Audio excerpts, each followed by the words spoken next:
Last time na pumunta ako dito, hindi pa tapos itong phase 2.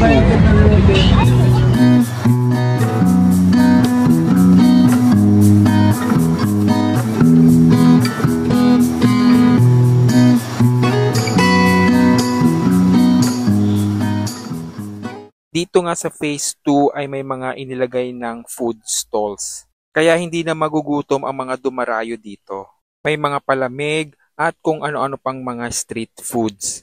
Meron ding mga souvenirs at syempre mga laruan para sa mga bata. Tsaka, pwede naman.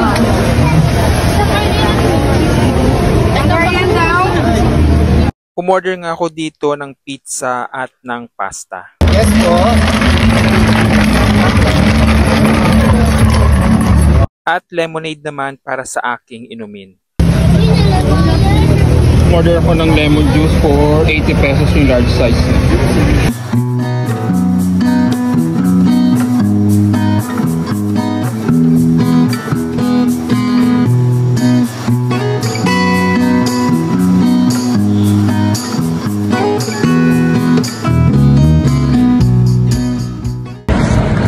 So bago tayo umuwi, akyat tayo dito sa may Binondo Intramuros Bridge.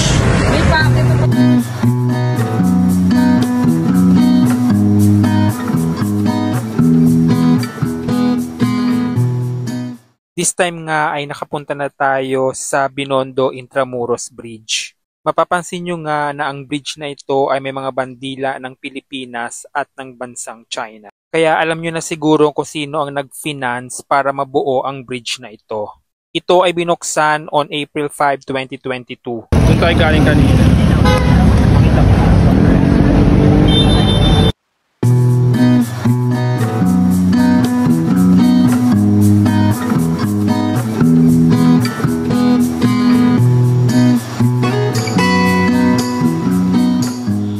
A few moments later. Pagkatapos ko tumambay sa Binondo Intramuros Bridge ay bumalik na ako sa Pasig River Esplanade para umuwi na.